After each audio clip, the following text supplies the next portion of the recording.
नमस्कार, capital TV में आपका स्वागत है। मैं हूं आपके साथ अंशिका। बड़ी खबर पर बात करेंगे, जहां बंगाल के बीरभूम में टीएमसी नेता की हत्या के बाद मामला इतना भड़क गया कि दिन दहाड़े 5 घरों का गेट बंद कर उन घरों में आग लगा दी गई। इस मामले में, इस पूरी हिंसा में करीब 8 लोगों की मौत की खबर सामने आई है। लेकिन इस खबर में अब बड़ी अपडेट ये है कि मामले को लेकर कलकत्ता हाईकोर्ट में सुनवाई हुई है, जिसमें हाईकोर्ट ने कुछ निर्देश जारी किए हैं और अपना फैसला सुनाया है। खबर पर ज्यादा जानकारी के लिए मेरे साथ मेरे सहयोगी युधिष्ठिर जुड़ रहे हैं। युधिष्ठिर, कलकत्ता हाईकोर्ट ने बीरभूम में जो हिंसा हुई है उस पर सुनवाई की, क्या कुछ निर्देश जारी किए गए, क्या कुछ आदेश दिए गए हैं?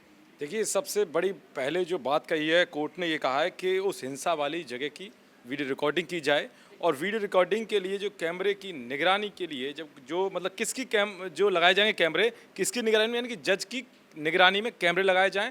इसके अलावा CFSL जो फॉरेंसिक जांच के लिए टीम वहाँ पर गठित की गई है, वो वहाँ पहुँचे और सारी हिंसा की जहाँ जगह हुई है वहाँ पर जानकारी जुटाए, कैसे हिंसा हुई, कैसे बढ़ गई, ये सारी चीज़ें हैं।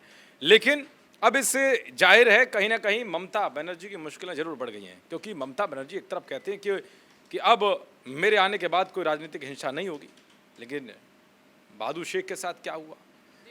TMC का ही वो नेता था, उसके बाद उसकी जब हत्या हुई, उसके हत्या के अचानक बाद ऐसी स्थिति बनी कि किसी ने सोचा नहीं हुआ। रातों रात घरों को पहले बंद किया गया, उपद्रवियों की ओर से पहले घरों को बंद किया गया और 10-12 घरों में आग लगा दी गई, जिसमें एक महिला भी थी, 2 बच्चे भी शामिल थे, उनकी मौत हो गई। लगभग 8 लोगों की मौत हुई है।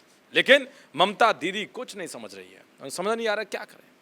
अब अगर बात करेंगे इस पूरे प्रकरण की, तो मैं आपको बता रहा हूँ, अभी हाल ही में आपने देखा होगा जब राजनीतिक हिंसा का जो सफ़र शुरू हुआ, वो अभी हाल ही में जो चुनाव परिणाम आए थे बंगाल चुनाव के, उसके बाद कैसे लोगों को घर से निकाल कर मारा, कुल्हाड़ी लाठी डंडों से उन लोगों पर हमला किया और उसमें लगभग हज़ारों लोग पलायन करके असम जैसे राज्यों में पहुंच गए थे, क्योंकि उन्हें जान बचानी थी।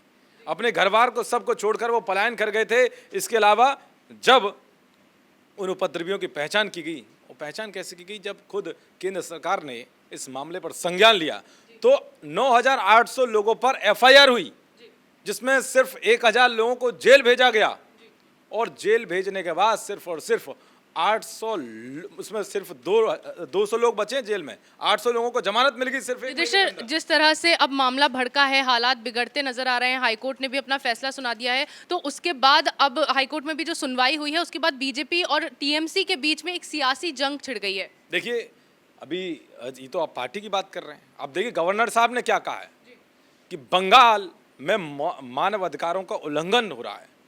बंगाल मौलिक अधिकार तो बचे ही नहीं है बंगाल के अंदर, सारी स्थिति अस्त व्यस्त हो गई है, तो हालात एकदम राष्ट्रपति शासन के हो रहे हैं। दूसरी बात, गृह मंत्री अमित शाह भी इस पर एक्शन में दिख रहे हैं। खुद बीजेपी का कार्यकर्ता और बीजेपी के जो बड़े बड़े लीडर हैं, वो इस पर घटना पर नजर बनाए हुए हैं, कह रहे हैं कि यहाँ पर राष्ट्रपति शासन लगाना चाहिए। क्योंकि ममता बनर्जी ने कहा था, जब शपथ ली थी उसके बाद उन्होंने कहा था कि अब राजनीतिक हिंसा नहीं होंगी। लेकिन देखिए, अगर आप आंकड़े उठाएंगे, 2018 के अंदर ही सबसे ज़्यादा राजनीतिक हिंसाएं हुई हैं, लगभग 96 लोग मारे गए और औसतन बंगाल का इतिहास देखेंगे 1999 से 2022 तक, तो लगभग 22 लोग डेली मारे जा रहे हैं।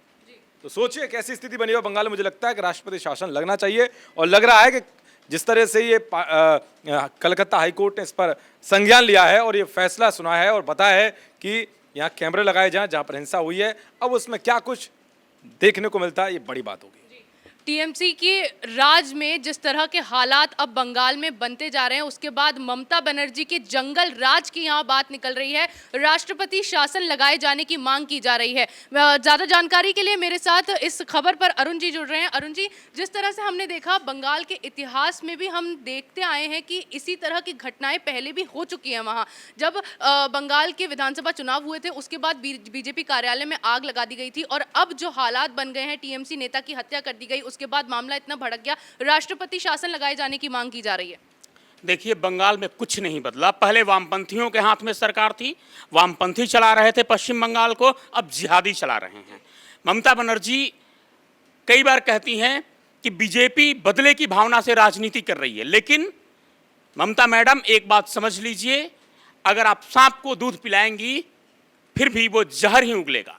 आपने जिन गुंडों को पाल रखा था बीजेपी से लड़ने के लिए, हिंदुओं पर गुंडागर्दी करने के लिए, लेकिन आपको नहीं पता था कि यही गुंडे आपके लिए भी हानिकारक साबित होंगे, आपको भी क्षति पहुंचाएंगे। आज वो फार्मूला, यदि आप बबूल बोते हैं फिर आम की इच्छा नहीं रख सकते। दूसरी जो सबसे बड़ी चीज़, हाईकोर्ट, कोलकाता हाईकोर्ट ने जो टिप्पणी की, एक अहम टिप्पणी है इसमें। कोलकाता हाईकोर्ट ने कहा कि आप इस पर कार्रवाई क्या की हैं। पुलिस को निर्देश दिए कि आप 24 घंटे के अंदर पूरी की पूरी डायरी पेश करें। और ममता बनर्जी कोर्ट में क्या कह रही हैं अपने वकील के जरिए कि जनाब, हमने जो इसमें दोषी हैं उन्हें हमने निलंबित कर दिया। आपने दोषी पहले ही करार कर दिया, अभी जांच हुई नहीं और आपने दोषी भी बता दिया। जिम्मेदार हैं उनको हमने निलंबित कर दिया। निलंबित कौन हुए हैं? एक एसएचओ और एक डीएसपी। क्या एसएचओ और डीएसपी गए थे वहां आग लगाने? आप कहती हैं कि जिम्मेदार आप खुद हैं, आपकी पार्टी के लोग हैं, टीएमसी के लोग हैं। टीएमसी के जिस तरह से ममता बनर्जी अपनी दलीलें पेश कर रही हैं, वो जिन लोगों को जिम्मेदार बता रही हैं, मामले में जो भी लोग दोषी हैं, जो भी लोग जिम्मेदार हैं, तो क्या उनको निलंबित किया जाना ही सिर्फ एकमात्र एक्शन रह जाता है? क्या उतनी कार्रवाई इस पर बहुत होती है? देखिए, वो दोषी हैं ही नहीं, उन्हें आप पुलिस अधिकारी होने के नाते जिम्मेदार मान रही हैं, लेकिन आपने अपने कार्यकर्ताओं के लिए क्या कहा? उनके लिए एक शब्द ममता बनर्जी के मुंह से नहीं निकला। और यह स्पष्ट है कि यह टीएमसी के दो गुटों की लड़ाई थी। एक गुट शेख पर हमला करता है, बमबारी करता है, गोलीबारी करता है, उसकी मौत होती है। उसके बाद दूसरा गुट जो शेख का गुट है, वो आता है और 5 से 7 घरों को बंद कर देता है। आग लगाई जाती है और उसमें 8 लोग बेरहमी से मारे जाते हैं। वो तस्वीर इतनी विभत्स है कि हम आपको नहीं दिखा सकते, अपने दर्शकों को नहीं दिखा सकते, नहीं तो वो तस्वीर देखने के बाद आपकी रूह कांप जाएगी। जिसमें महिलाएं हैं, बच्चे हैं। एक घर तो ऐसा है जहां अब कोई पुरुष सदस्य बचा ही नहीं है। इससे भी हमेशा से ये चीज़ देखी जा चुकी है, इतिहास से ही देखा जा रहा है कि बंगाल में जब जब हिंसा भड़कती है, ममता बनर्जी उस पर चुप्पी साधे बैठी रहती हैं। अपने लगातार उनके नेताओं पर सवाल खड़े होते हैं, उनके नेताओं पर हिंसा भड़काने के आरोप लगते हैं, लेकिन उसका पूरा ठीकरा वो अपनी पुलिस पर फोड़ देती है। तो क्या उससे वो बच जाएंगी? देखिए, पुलिस पर फोड़, ये एक लूप होल होता है। आप किसी भी चीज़ की जिम्मेदारी, आप सरकार हैं, पुलिस से बड़ी हैं आप अपने ऊपर क्यों नहीं ले रही हैं जिम्मेदारी? दूसरी चीज़, सच में कहें तो हम कई बार ट्विटर, फेसबुक पर ये पढ़ते और सुनते आ रहे थे कि पश्चिम बंगाल कश्मीर बन रहा है, लेकिन कश्मीर से भी विभत्स स्थिति वहाँ देखने को मिल रही है। और ये तस्वीर बता रही है कि कश्मीर एक और तैयार हो रहा है पश्चिम बंगाल में और ममता बनर्जी के संरक्षण में। इससे भी जो बड़ी चीज़, यदि अब इस पर कोई ठोस कार्रवाई केंद्र सरकार की तरफ से, गृह मंत्रालय की तरफ से, कोर्ट के तरफ से और राज्यपाल के तरफ से नहीं किया गया, तो ममता बनर्जी यहाँ से और आगे बढ़ेंगी।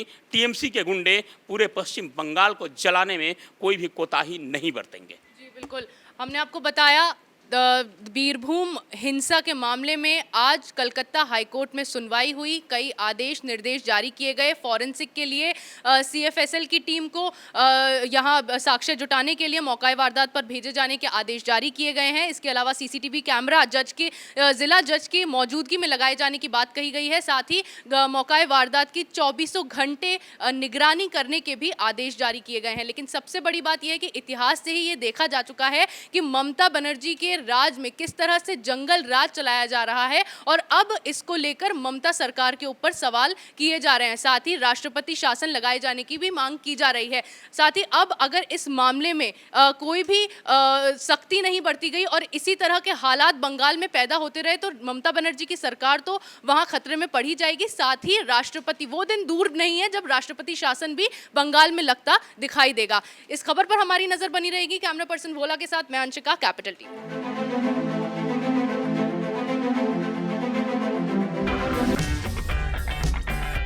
अगर आपको हमारा वीडियो पसंद आया हो तो इसे लाइक करें, हमारे चैनल को सब्सक्राइब करें और हाँ, बेल आइकन दबाना ना भूलें ताकि आप तक हमारे वीडियो की नोटिफिकेशन पहुंचती रहे। आप अपना सुझाव हमें कमेंट बॉक्स में दे सकते हैं। हमारे साथ जुड़ने के लिए शुक्रिया। मैं राजनीति करता नहीं, पर राजनीति को बहुत गहरे तक समझता हूँ। मैं लोगों के बीच रहता हूँ, लोगों के मन को अच्छे से जानता हूँ।